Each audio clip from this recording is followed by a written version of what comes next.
ছাত্ৰ ছাত্ৰীসকল, আজি মই তোমালোকক হাইস্কুল শিক্ষান্ত পৰীক্ষাৰ অসমীয়া প্ৰশ্ন কাকতৰ কেইটামান ব্যাকৰণৰ প্ৰশ্নৰ উত্তৰ দিবলৈ লৈছোঁ। ইয়াৰ আগতেও মই এইখন প্ৰশ্ন কাকতৰেই আন কিছুমান প্ৰশ্নৰ উত্তৰ দিছিলোঁ। আজি যিকেইটা বাকী আছে মই সেইকেইটা প্ৰশ্নৰ উত্তৰ দিবলৈ লৈছোঁ।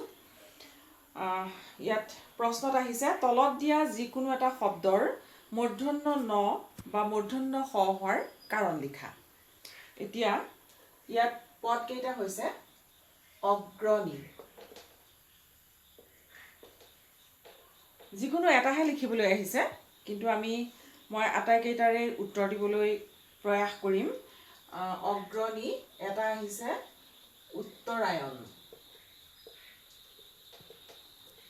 উত্তৰায়ণ, আৰু আনটো হৈছে অভিষেক।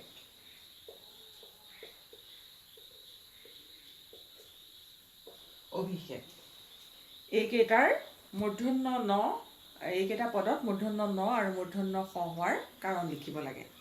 এতিয়া প্ৰথমটো হৈছে অগ্ৰণী। এতিয়া অগ্ৰণী শব্দটোত উত্তৰটো হ'ব, অগ্ৰণী আমি এনেকৈ লিখি ললো, ইয়াৰ উত্তৰটো হ'ব নত্ববৃদ্ধিৰ নিয়ম মতে ৰি ৰ মূৰ্ধন্য শৰ পাছত থকা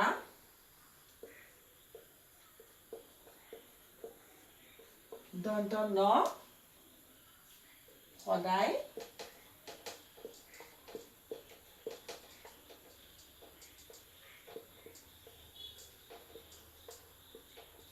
মূৰ্ধন্য ন হয়। এতিয়া ইয়াত চোৱা, ইয়াত মূৰ্ধন্য ন হোৱাৰ কাৰণটো মই কি লিখিলো, ৰি ৰ মূৰ্ধন্য শৰ পাছত থকা দন্ত ন সদায় মূৰ্ধন্য ন হয়। এতিয়া ইয়াত মূৰ্ধন্য ন হৈছে, আগততো ৰ নাই, কিন্তু আমি ৰ বিচাৰিব লাগিব।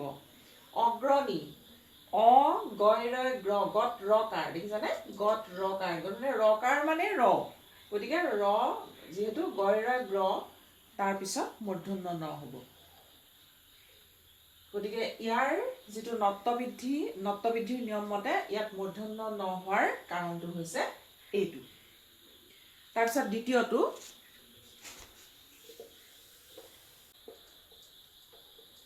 উত্তৰায়ণ। ইয়াতো মূৰ্ধন্য ন আছে, গতিকে ইয়াত মূৰ্ধন্য ন হোৱাৰ কাৰণ কি? এতিয়া নত্ববৃদ্ধিৰ নিয়ম মতে উত্তৰ, দক্ষিণ আদি শব্দৰ পাছত যুক্ত হোৱা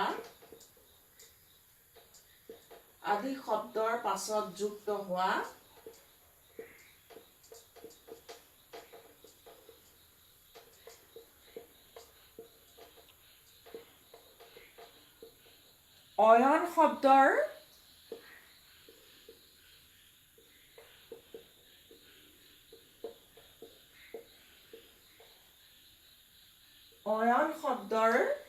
দন্ত ন সদায় মূৰ্ধন্য ন হয়।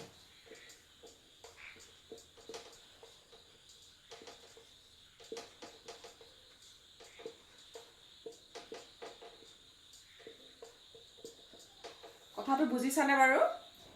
উত্তৰ, দক্ষিণ আদি শব্দৰ পাছত যুক্ত হোৱা অয়ন শব্দৰ দন্ত ন সদায় মূৰ্ধন্য ন হয়।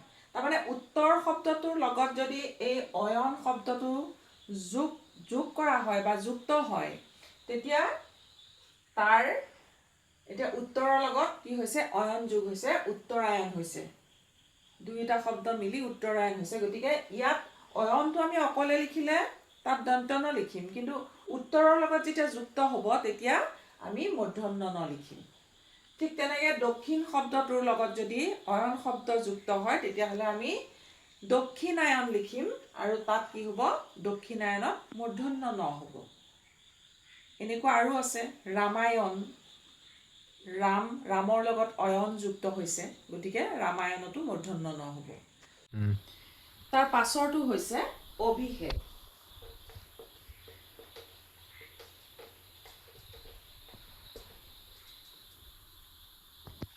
অভিষেক। এতিয়া এই অভিষেক শব্দটোত মূৰ্ধন্য ষ হোৱাৰ কাৰণ লিখিব লাগে। আমি সত্ৰবৃদ্ধিৰ নিয়ম মতে যাব লাগিব। সত্ৰবৃদ্ধিৰ নিয়ম মতে হস্ৰ ইকাৰান্ত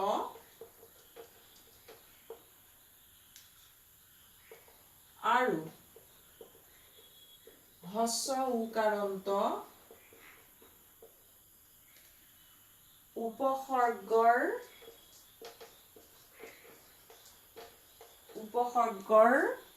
লগত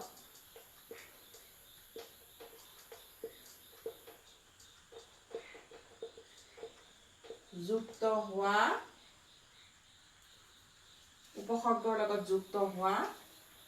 স্থা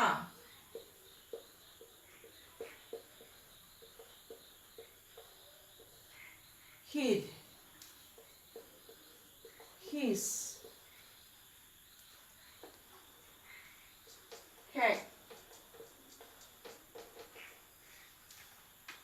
লছ আদি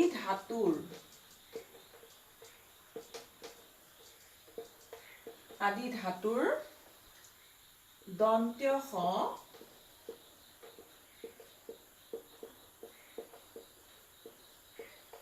সদায় মূৰ্ধন্য ষ হয়।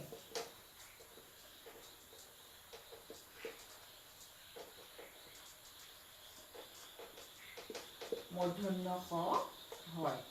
এতিয়া চোৱা, অভি হৈছে হস্ৰ ইকাৰান্ত উপসৰ্গ। অভিৰ লগত শেষ যুক্ত হৈছে। আমি নিয়ম মতে পাইছোঁ, সত্ৰবৃদ্ধিৰ যিটো নিয়ম, হস্ৰ ইকাৰান্ত আৰু হস্ৰ উকাৰান্ত উপসৰ্গৰ লগত যুক্ত হোৱা স্থা, সিধ, হিচ, কেক, লছ আদি ধাতুৰ দন্ত্য স সদায় মূৰ্ধন্য ষ হয়। এইটো হৈছে সত্ৰবৃদ্ধিৰ নিয়ম। আৰু সেইকাৰণেই এইটো যিহেতু হস্ৰ ইকাৰান্ত উপসৰ্গ, তাৰ লগত শেষ যুক্ত হৈছে আৰু শব্দটো হৈছে অভিষেক। আৰু অভিষেক শব্দটোত সেইবাবেই সত্ৰবৃদ্ধিৰ নিয়ম অনুসৰি মূৰ্ধন্য ষ হৈছে। ঠিক তেনেকৈ আন কিছুমান শব্দও আমি উদাহৰণ হিচাপে দিব পাৰোঁ। অনুষ্ঠান। অনু হৈছে হস্ৰ উকাৰান্ত উপসৰ্গ, তাৰ লগত ইয়াৰ নিয়ম মতে স্থা যুক্ত হ'লে সি দন্ত্য স হৈ নাথাকে আৰু মূৰ্ধন্য ষ হ'ব। গতিকে অনুষ্ঠানত মূৰ্ধন্য ষ ঠাই স্থ, তাত আকাৰ দন্ত্য ন, অনুষ্ঠান। তাৰ পাছৰ প্ৰশ্নটোলৈ গৈছোঁ। তাৰ পাছৰ প্ৰশ্নটোত আছে যথাস্থানত যতিচিহ্ন বহুওৱা। এতিয়া বাক্য এটা দিছে, বাক্যটো হৈছে সীমাই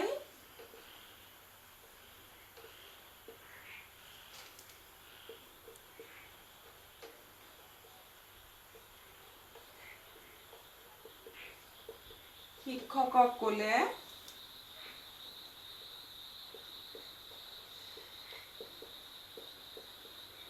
এইবাৰলৈ মোক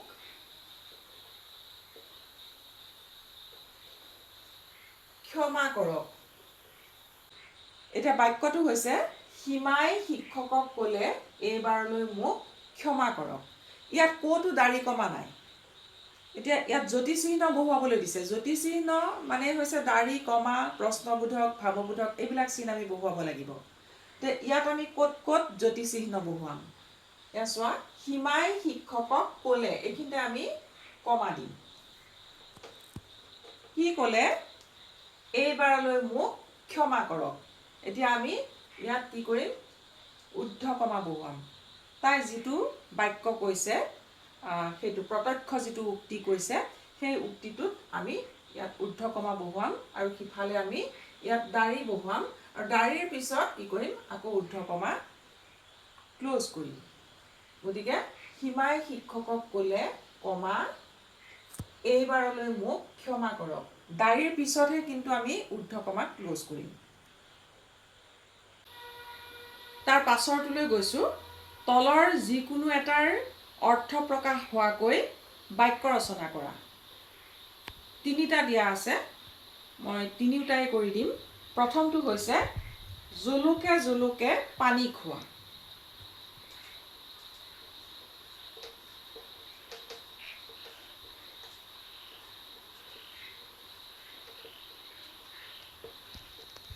জুলুকে জুলুকে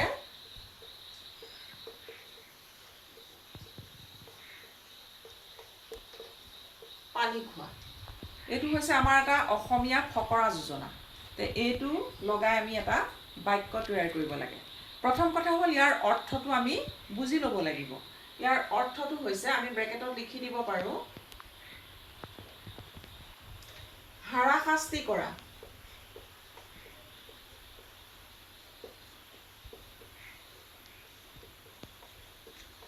ইয়াৰ অৰ্থটো হৈছে হাৰাশাস্তি কৰা।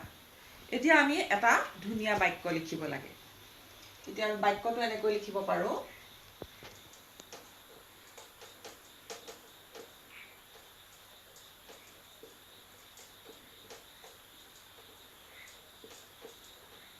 শৰাইঘাটৰ যুদ্ধত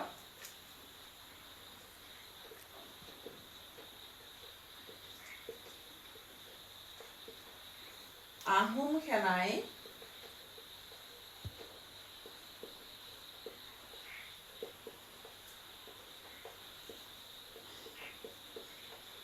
মোগল সেনাক জুলুকে জুলুকে পানী খুৱাইছিল।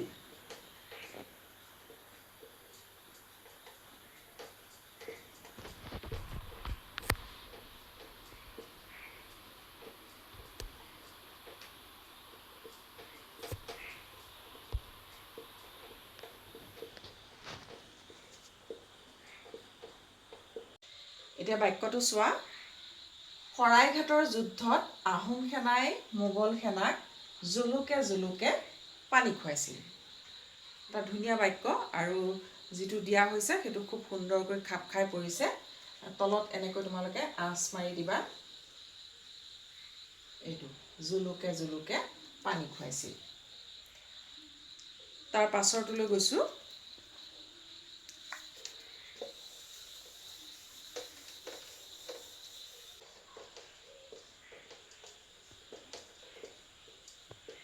গাই বাই চা। ইয়াৰ অৰ্থটো হৈছে কৈ মেলি চোৱা বা যত্ন কৰি চোৱা। আমি কৈ মেলি চোৱাই লিখোঁ, কৈ মেলি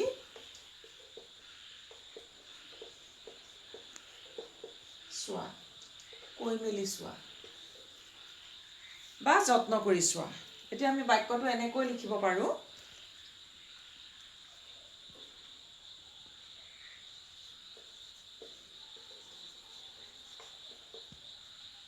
এইবাৰ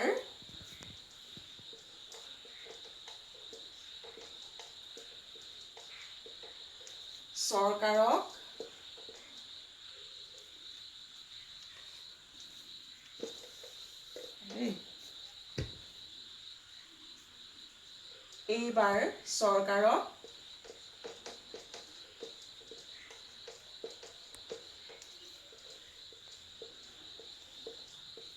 গাই বাই চাচোন, এতিয়া কমা এটা দিলোঁ, কিজানি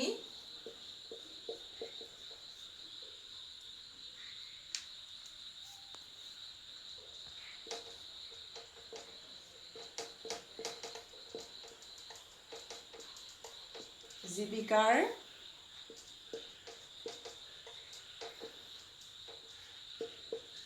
পথ এটা দিয়েই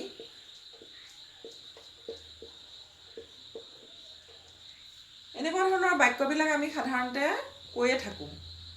বাক্যটো চোৱা, এইবাৰ চৰকাৰক গাই বাই চাচোন, কিজানি জীৱিকাৰ পথ এটা দিয়েই। এতিয়া আমি এইটো গাই বাই চা ইয়াত আঁচ মাৰি দিব পাৰোঁ। শেষৰটো হৈছে মৰণত শৰণ দি। মৰণত শৰণ দি। মৰণত শৰণ দি, তাৰ অৰ্থটো হৈছে মৃত্যুক আগত ৰাখি। মৃত্যুক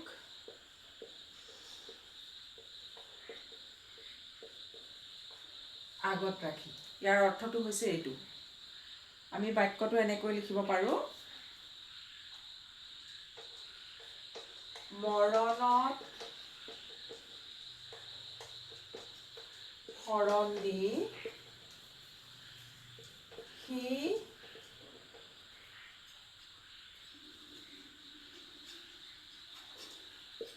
কণমানি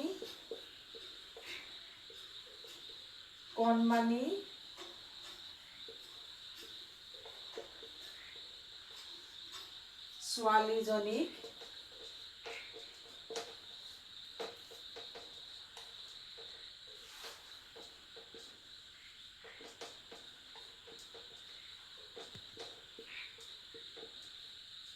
উদ্ধাৰ কৰিবলৈ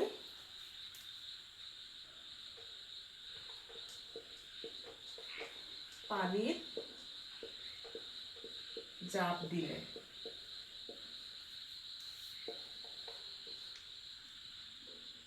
মৰণত শৰণ দি অৰ্থটো হৈছে মৃত্যুক আগত ৰাখি। বাক্যটো আমি এনেকৈ লিখিলোঁ, মৰণত শৰণ দি, ইয়াত আমি আঁচ মাৰি দিব পাৰোঁ, সি কণমানি ছোৱালীজনীক উদ্ধাৰ কৰিবলৈ পানীত জাপ দিলে। ছাত্ৰ ছাত্ৰীসকল, আজিলৈ তোমালোকক এইখিনি প্ৰশ্নৰ উত্তৰে দিলোঁ। মোৰ ভিডিঅ'টো চাই থকাৰ বাবে সকলোকে ধন্যবাদ জনাইছোঁ।